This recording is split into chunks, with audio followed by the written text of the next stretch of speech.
Mesdames, Messieurs, bonsoir. Ravi de vous retrouver dans cette nouvelle saison qui s'annonce novatrice avec notre soprano et invité d'aujourd'hui. Il est ingénieur informatique et spécialiste en intelligence économique de formation, spécialiste en intelligence artificielle de passion.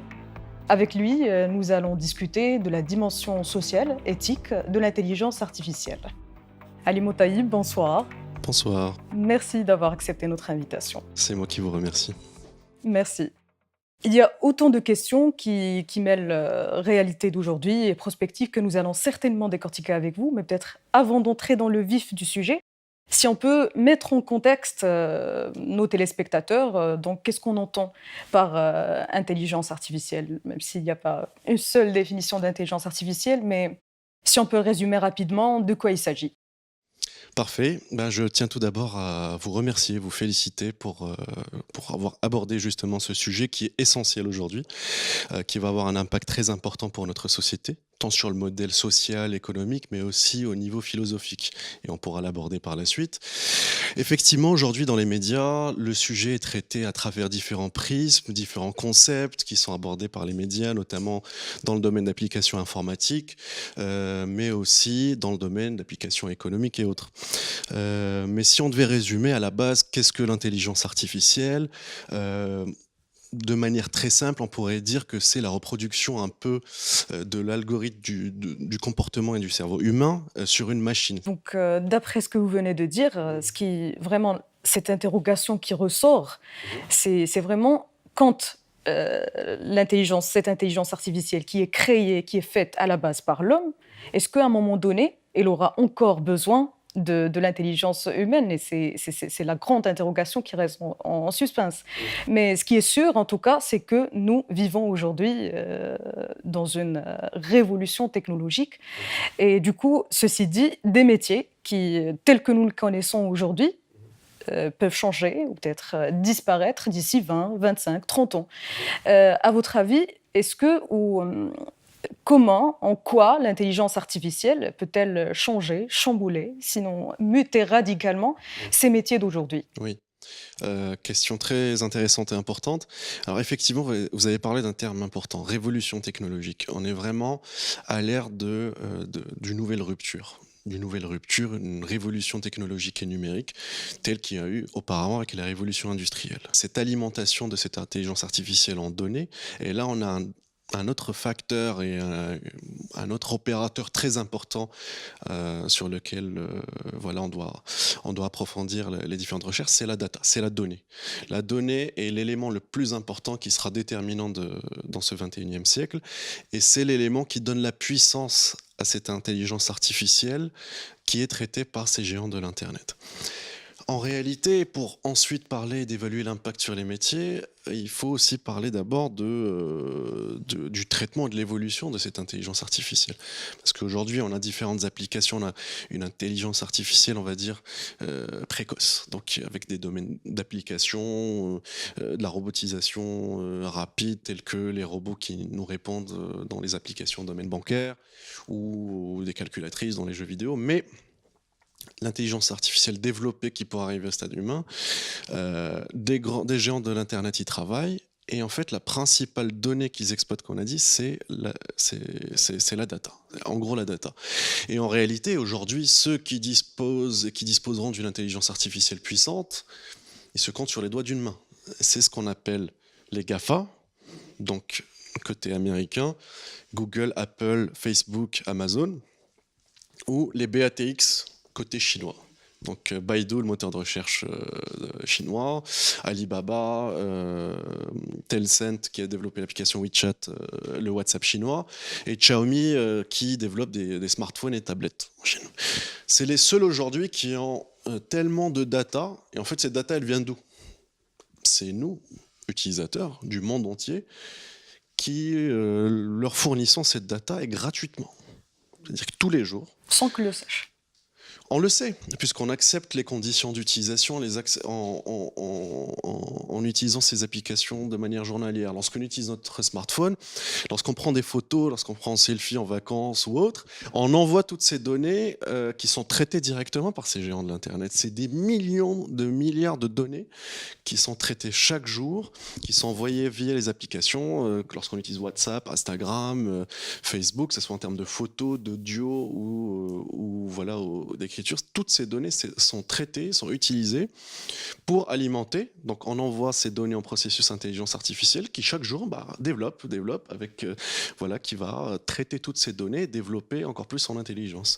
Donc, aujourd'hui, en réalité, c'est quelques acteurs qui ont la main sur cette intelligence qui se veulent voilà, développer et qui aura un impact très important pour le futur. Concernant les applications métiers, effectivement, voilà, le sujet fait actualité car il est en train de créer une rupture. Il est en train de créer. Il y a une rupture civilisationnelle, on en parlera après, peut-être par rapport à nos conceptions même philosophiques, mais déjà il y a une rupture socio-économique. Ça va avoir un impact sur des métiers. Si aujourd'hui, enfin ou plutôt demain ou dans un avenir très proche, une application intelligente, robotisée, qui a 100% de taux de réussite sur des applications métiers, elle va remplacer l'être humain dans certains traitements d'information. Si dans le domaine de la médecine, alors ça peut faire peur a priori aujourd'hui de dire que une application robotisée, un ordinateur, un algorithme va me donner mon traitement, va me faire mon diagnostic, voire même faire des opérations grâce à la robotisation de manière automatisée sans humain derrière, enfin sans humain direct derrière. Ça peut faire peur a priori aujourd'hui, mais d'ici quelques temps, lorsqu'on verra ces applications en 100% de taux de réussite grâce à leurs algorithmes développés, cela posera une question. On a vu par exemple un JT qui a été présenté Oui, par un robot. On en n'a Chine. même pas pu, en Chine, on Ouais. n'a même pas pu faire la distinction entre si c'est un être humain ou un robot. Mais du coup, il y a par exemple ces métiers qui reposent sur tout ce qui est savoir-faire, artisanal, des articles faits main, Hmm. là où il y a la créativité. Est-ce que par exemple ces métiers ils seront menacés par C'est une question l'intelligence très. artificielle? Effectivement, c'est un sujet intéressant car ça implique aussi d'autres conceptions telles que la créativité, les sentiments. La conscience. Est-ce que cette intelligence artificielle peut arriver à ce stade-là? Certaines personnes y croient. Donc, notamment au sein de la Silicon Valley, dans les laboratoires de recherche, on investit des milliards justement en croyant justement à cette intelligence artificielle qui dépassera justement le stade humain, voire qui fusionnera avec l'être humain, créant ce qu'appelle Noam Harari dans son livre Homo Deus, l'homme-dieu, le nouvel homme-dieu. Est-ce qu'en fusionnant l'intelligence humaine et l'intelligence artificielle, on n'aurait pas une espèce de nouvelle forme d'espèce? Certaines personnes y croient. Donc, il y a des nouveaux paradigmes qui se créent. Et le plus important, c'est d'engager la réflexion dessus. Aujourd'hui, on est encore au stade de la spéculation. C'est-à-dire, il y a une étude qui dit d'ici 2030, les enfants entrant aujourd'hui donc, à l'école primaire, Mhm. 85% des métiers qu'ils exerceront n'existent pas encore. Voilà, ça veut dire que ça va créer une rupture. Mhm. Je donne un exemple au niveau technologique. L'iPhone donc est sorti il y a 11 ans, il est sorti en 2007. L'iPhone a provoqué une mini rupture technologique car c'était voilà, le lancement des smartphones que tout le monde utilise aujourd'hui. Ça a créé tout un écosystème, un nouvel écosystème de métiers. Ça a tué d'autres métiers, notamment le métier de la photographie. On avait des géants de la photographie qui n'ont pas su être flexibles et du coup qui ont eu des difficultés lorsque maintenant on avait un appareil photo et un téléphone dans notre poche. Mais ça a créé aussi tout un nouvel écosystème. Les App Store, enfin les stores d'applications qui existent sur Android ou Apple ou autre, ça crée tout un écosystème de nouveaux métiers. Développeurs d'applications, ça n'existait pas il y a plus de 10 ans. De nouveaux métiers issus d'applications. Par exemple, Uber. Il n'y aurait pas eu d'Uber sans smartphone. Et donc, on ne parlerait pas aujourd'hui d'ubérisation, ni de tous ces nouveaux métiers. Donc, il y a une crainte, effectivement, on dit que 60 à 80% de nos métiers d'aujourd'hui seront impactés par l'intelligence artificielle d'ici 2030, c'est-à-dire suppression d'emplois et tout, surtout des métiers, entre guillemets, En fait, tous les métiers où il y a disons des tâches, simples, répétitives seront impactées. Et pas que dans les métiers, disons, d'application, le BTP ou autres, mais même au niveau de la médecine ou de la comptabilité ou notariat, des tâches où il s'agissait de faire de la lecture rapide, traitement sur les contrats, pourront être remplacées par une intelligence artificielle, même le consulting. Donc il y a de la flexibilité à avoir. Mais d'un autre côté, ne pas oublier que lorsqu'il y a rupture technologique, signifie fin de certains métiers avec impact, mais Et création l'émergence voilà, d'autres. d'autres. Aujourd'hui, on a des métiers comme Instagrammeur et YouTubeur. On aurait dit ça il y a 12 ans, et, On va pas comprendre c'est de de la quoi il s'agit. science-fiction. Ça aurait été Oui. de la science-fiction pour nous aujourd'hui. Sur un petit espace, une petite échelle, hein, de 10 ans, c'est rien sur l'échelle humaine. Oui. Parce que justement, cette rupture technologique et cet accroissement exponentiel de data fait que les choses s'accélèrent de plus en plus. Certainement. Ça me fait une bonne transition parce qu'aujourd'hui, en parlant de l'intelligence artificielle, il y a cette dimension éthique qui se pose et qui s'impose aussi. Parce que, par exemple, si on prenait des choses qui nous apparaissaient avant de la pure théorie, irréalistes ou peut-être inapplicables sur le concret, sur ce que nous vivons, euh, par exemple, je pense aux pensées de la philosophie morale, au concept du trolley problem, par exemple. Aujourd'hui, ils deviennent de plus en plus une réalité vivante.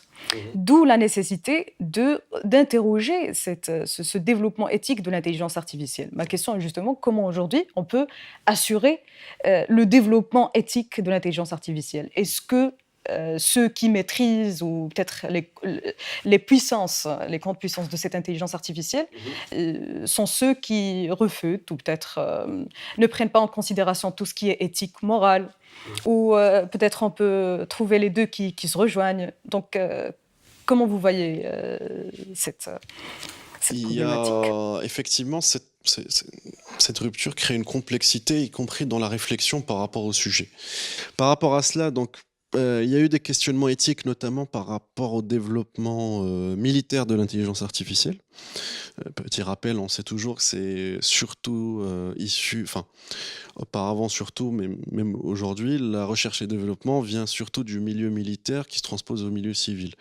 Donc dans le milieu militaire, on a commencé à réfléchir, notamment après les nouvelles doctrines militaires du moindre victime possible, au concept de robots tueurs autonomisés. Là, il y a eu des voix qui sont levées, donc comme celle de Stephen Hawking avant son décès, d'Elon Musk. Donc il y a eu des questionnements par rapport à jusqu'à quelle limite peut-on assurer ce développement. Il y a d'autres écoles qui assument une position aujourd'hui dite transhumaniste, c'est-à-dire ils pensent à une fusion entre l'humain et l'intelligence artificielle. C'est très en vogue dans la Silicon Valley, on investit de l'argent dedans sérieusement, c'est-à-dire qu'aujourd'hui dans les laboratoires Google ou autres, on investit aujourd'hui, on croit au concept, par exemple, de tuer la mort, on croit au concept d'immortalité. On pense que grâce aux modifications génétiques qui sera aidé par l'intelligence artificielle, au schéma, on va dire, humano-bionique, c'est-à-dire le nouvel humain bionique, c'est-à-dire qu'il y aurait mi-homme, mi-machine, ou la fusion entre cerveau humain et la machine. Tout ça, c'est des concepts qui paraissent non réalistes, mais sur lesquels ces laboratoires travaillent réellement. Donc, il y a un questionnement à avoir. Pour moi, la solution serait de la recherche, l'échange sur le sujet, donc y compris dans le domaine philosophique, donc pas que dans le domaine justement opérationnel et technique. Il y a des acteurs qui ont fait le choix moral, enfin plutôt d'aller vers là où ça peut mener, c'est-à-dire je parle par exemple des acteurs chinois, donc comme vous avez cité l'exemple de la présentation à la télé d'un robot, plutôt d'un hologramme presque humain qui fait la présentation du JT. Récemment, il y a eu des modifications génétiques. On a créé les premiers bébés OGM en Chine qui seraient résistants au sida. Par exemple, la Chine a fait le choix d'aller vers ce développement, justement, infini, sans, on va dire, la morale qui pourrait caractériser nos sociétés, que ce soit société orientale ou société européenne occidentale. Mhm. Mais à titre personnel, il y a une donnée qui n'est pas encore assez, qui n'est pas intégrée. Et là, on relève plus du domaine philosophique et métaphysique. C'est qu'est-ce qui caractérise. En fait, ça va pousser. C'est intéressant parce que ce concept va nous pousser à d'autres réflexions. Qu'est-ce qui fait de nous des êtres humains? Qu'est-ce qui Mhm. nous caractérise? Ce qui nous distingue Qu'est-ce par qui nous rapport. distingue? Notre âme, la notion d'âme, la notion d'esprit, et la notion surtout spirituelle. Qu'est-ce qui nous caractérise et qui fait que peut-être l'humain sera jamais différent de la machine? Ou d'autres personnes qui croient qu'au contraire, non, il n'y a pas de notion d'âme. Les transhumanistes pensent qu'il n'y a pas de notion d'âme et qu'il y aura fusion entre les deux, Mhm. qu'on pourra atteindre l'immortalité. Je pense que c'est intéressant, toutes les sociétés devraient s'engager dans cette réflexion philosophique par rapport à l'intelligence artificielle, Certainement.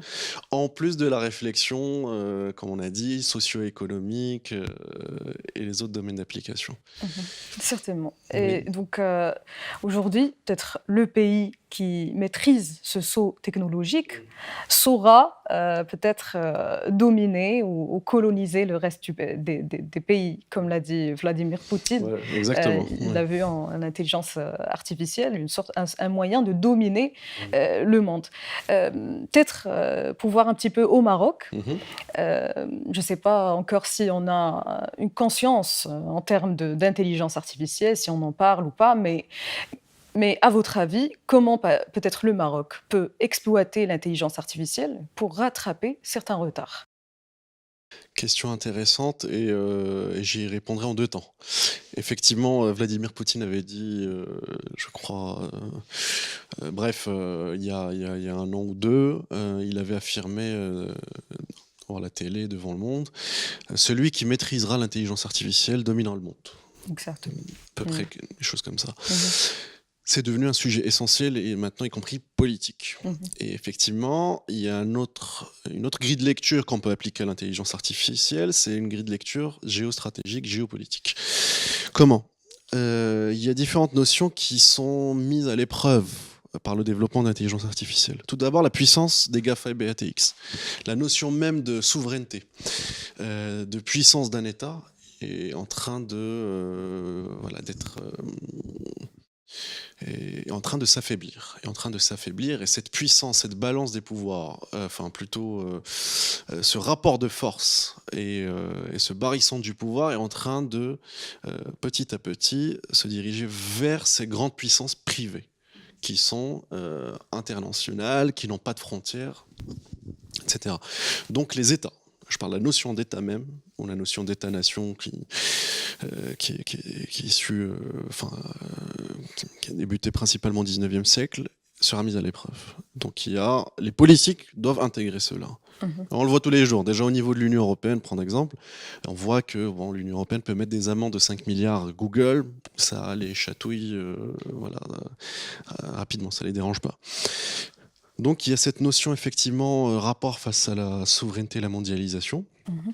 à la puissance des GAFA BATX, donc qui sont des nouvelles puissances privées sans frontières qui petit à petit justement imposeront de nouvelles normes et de nouveaux standards. Euh, et donc les États et les politiques doivent s'approprier justement et travailler ensemble sur cette notion d'intelligence artificielle. Alors concernant le Maroc, alors, effectivement ça peut paraître un peu lointain ou même ça peut prêter au sourire de dire de parler Maroc, intelligence artificielle, mais je crois au contraire que c'est justement un moment à saisir pour le royaume. C'est un moment à saisir comment? Euh, on a vu et on commence à ressentir les impacts que cette intelligence artificielle va créer va, va peut-être créer des tensions sociales, des métiers seront supprimés, il y aura des changements, on est en période de transition. Ces changements au niveau sociétaux, donc ces changements au niveau socio-économique, seront enfin, l'apanage de toutes les sociétés, que ce soit les sociétés du Nord mais aussi celle du Sud où se situe le Maroc. Je pense donc qu'il y a une opportunité et une occasion à saisir pour le Royaume pour rattraper non seulement le retard, mais sauter un gap vers l'avant et s'engager pleinement justement vers se projeter à l'avenir dans ce changement de paradigme imposé par l'intelligence artificielle. Et pour ça, il faut y penser dès aujourd'hui. Ça peut paraître, on veut dire que voilà, au Maroc, il y a différents déjà problèmes à régler au niveau social, au niveau des problématiques du modèle de développement économique, etc. Mais je pense que les décideurs, les acteurs politiques doivent intégrer dès maintenant cette notion pour justement pouvoir directement sauter à l'étape d'après. Comment aujourd'hui? Ben, il n'y a pas de secret, l'éducation. L'éducation. Pour citer Dr Laurent Alexandre qui l'avait dit, le Maroc et la Chine avaient le même niveau de richesse il y a 30-40 ans. Pareil pour la Corée du Sud ou Singapour. Qu'est-ce qui a fait la différence aujourd'hui? Les pays asiatiques, les dragons entre guillemets asiatiques, ont investi dans l'économie de la connaissance. Ils ont investi dans l'éducation. Ils ont investi dans l'intelligence. Il faudra intégrer justement la notion d'intelligence humaine et d'intelligence artificielle dans les nouveaux paradigmes. Pour cela, le Maroc peut encore, je pense, rattraper le retard en investissant massivement dans l'éducation, dans la recherche et développement. Et pas que les acteurs publics, pour moi. Ce qui fait la différence, notamment aux États-Unis ou même en Chine ou ailleurs, c'est le rôle des acteurs privés. C'est le rôle des acteurs privés dans la création de cette valeur ajoutée, de cette économie de connaissances. Je tiens quand même à saluer, on voit quelques exemples dès aujourd'hui, par exemple les projets initiés par l'Office chérifien des phosphates un peu partout dans le royaume, notamment le lycée d'excellence de Ben Guerir, qui est un très beau projet, ou l'école 1337, qui a été créée à Khribga pour apprendre gratuitement à tous les étudiants du royaume à coder. Au-delà de ça, voilà, c'est ce genre de projet d'excellence qui permettront d'initier cette nouvelle économie de la connaissance sur laquelle le Maroc doit investir. Donc, il doit investir dans la recherche sur l'intelligence artificielle. Il doit investir pour attirer les talents, et il a une opportunité. Pourquoi?